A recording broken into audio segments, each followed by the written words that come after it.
Le président du Jogoni Maya, professeur Abdoulaye Nyanga, indique dans cette édition des stratégies pour la réussite d'une bonne transition.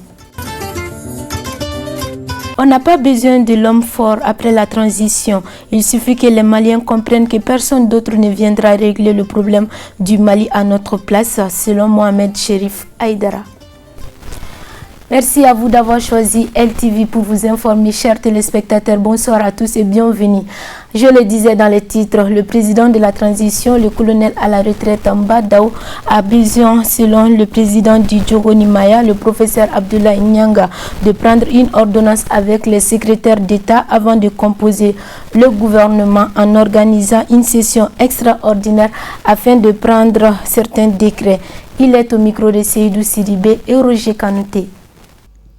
La transition, c'est une opportunité. Et il n'y a aucun doute dans mon esprit qu'on va réaliser l'opportunité. Il y aura de l'obstruction. Ce qui se passe maintenant, c'est de l'obstruction. Le début de ta question qui est très pertinente, le poste de vice-président, c'est une obstruction. La présence de la CEDEAO et avec les autres coalitions, ce sont des facteurs d'obstruction. Mais ce qui est sûr, la contrainte la plus importante que le gouvernement de Hachimi, la transition va avoir avec Hachimi, s'il ne change pas, s'il ne le fait pas sur la base de la connaissance, dans la persévérance et dans la droiture, il n'aura pas d'argent pour administrer. Il n'aura pas d'argent pour la défense militaire. Parce que nous allons mobiliser toutes les communautés, toutes les collectivités territoriales, minières et certainement importantes agricoles, donc de l'or blanc et de l'or tout court, puisqu'on ne fait pas de l'or noir pour le moment, eh bien, ils vont demander leur souveraineté. On ira vers le fédéralisme forcé. La Fédération des régions États-Unis du Mali, ça va être forcé. Nous avons mené le 1er septembre la bataille mondiale numéro 2 de l'origine des propriétés des terres agricoles et minières. Eh bien, Gungoto, un petit village quelque part où il n'y a qu'un seul forage sans panneaux solaires, mais qui a sa terre riche avec 4 grammes par tonne de minerais, eh bien, sera le point pour le déclenchement de la guerre économique mondiale. Et ça se fera sur une autoroute qui peut aller de Kéniba à Kidal sans passer par Bamako. Si Bamako veut rester dans la traîne du statu quo, ils n'ont qu'à rester dans la traîne du statu quo. S'ils pensent qu'ils vont continuer toujours à être des milliardaires généraux, colonels et tout ça, s'ils pensent qu'ils vont rester dans la nomination de grades, comme j'ai vu l'autre jour, toute une liste de personnes à qui on a donné des grades, alors que si vous posez une question élémentaire, quelle est votre connaissance de la planification de la défense stratégique d'une nation? Ils ne pourront pas répondre. Vous ne donnez pas des grades à des gens qui ne savent même pas les notions élémentaires de la planification de la défense stratégique d'une nation et qui ne cherchent pas à les connaître. Ce sont des gens, colonels par exemple, qui sont nommés dans les ministères, que vous savez. Il y a beaucoup de fonctionnaires de la défense, de grade colonel en particulier. Ces colonels, on les a testés en 2014.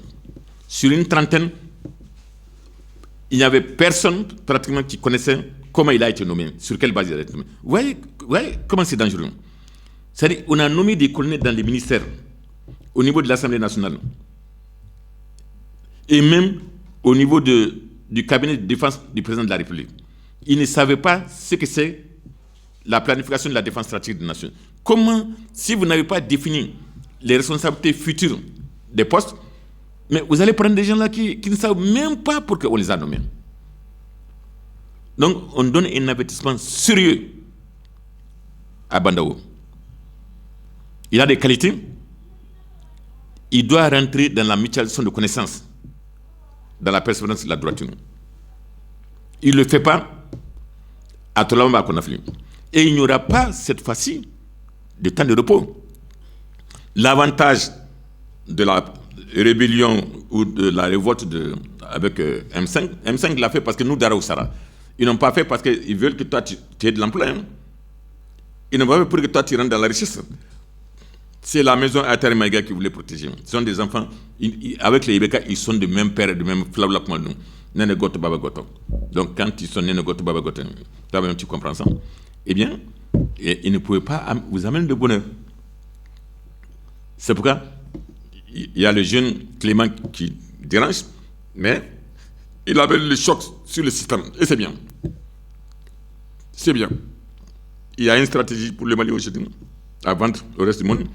C'est une stratégie africaine de création et d'extension de richesse. Il y a une vision que le Mali peut vendre. Il y a un modèle de globalisation qui peut être vendu à partir du Mali. Et il y a toutes les opportunités aujourd'hui pour que Bandao, pendant son temps, puisse recevoir le prix Nobel de la paix et le prix Nobel de l'économie. Et là, il a besoin, la semaine prochaine, sans délai. Parce que nous sommes déjà dans la bataille, très avancés dans la bataille, après du 1er septembre. On est très avancés. Il a besoin de prendre une ordonnance avec les secrétaires d'État avant de composer même le gouvernement. Les secrétaires d'État qui sont dans les ministères, ils se contentent de ça. Les secrétaires généraux et les hauts fonctionnaires de la défense qui sont des colonels, ils se contentent de ça pour convoquer une session extraordinaire. Et il va prendre 2 décrets. Le premier décret, c'est la convention d'établissement de la co-entreprise Sano qui a fait l'objet du dialogue national inclusif comme recommandation. Et pour l'installation de la branche de Gunguto. Ça change le monde entier. Ça change la présence du monde en Afrique. Ça change nos relations pour avoir Total, Shell ici, pour avoir Orange et Maltel ici. Et quand ils rentrent dans l'or,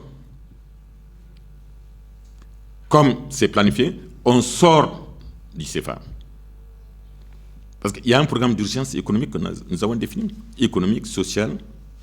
L'article 39 des enseignants, il prend la décision que je l'exécuterai dans les 2 semaines à venir. Et il aura l'argent pour le faire. Parce que même sans sortir tout l'or, avec la promesse que nous avons le contrôle de 100% de la production de l'or, eh bien, il demande à la banque chinoise de lui prêter à concurrence de 120 ou 150% de son produit intérieur brut. C'est-à-dire aujourd'hui, nous sommes à 40% du taux d'endettement. Mais à mes jours là, il faut que tu aies 120-140%. Mais c'est quoi pour payer l'article 39, c'est l'article 39 des enseignants. Donc, le programme d'urgence sociale, ce problème sera résolu au problème Badala. Le programme d'urgence monétaire, au Fanamebo, après nous avons l'or, on sort du CFA. Également annoncé dans les titres, le Mali a besoin que la constituante soit composée des hommes et des femmes qui comprennent le problème du Mali afin de nous doter pendant cette transition des bases solides et surtout des institutions fortes pour faire sortir le pays de cette crise multidimensionnelle qui n'a que trop duré, selon Mohamed Cherif Haïdara, membre du collège qui a décidé le président et le vice-président ainsi que le premier ministre pour la gestion de la transition. Pour rappel, Mohamed Cherif Haïdara est également membre du M5 RFP. Il est au micro de Seydou Sidibé et Roger Kanouté. Très optimiste, parce qu'on n'a pas d'autre solution que de réussir. On n'a pas souhaité un coup d'État, mais il en est arrivé un. Mais il est arrivé au point nommé. Imaginez-vous que nous avons 29 600 soldats étrangers, le double de notre armée. Vous allez comprendre facilement, notre armée et notre service de sécurité n'arrivent pas à supporter 2 choses. Notre armée n'a jamais pu contenir un soulèvement populaire interne. À chaque fois qu'il y a eu un soulèvement, en moins de 4 mois, il y a eu un coup d'État.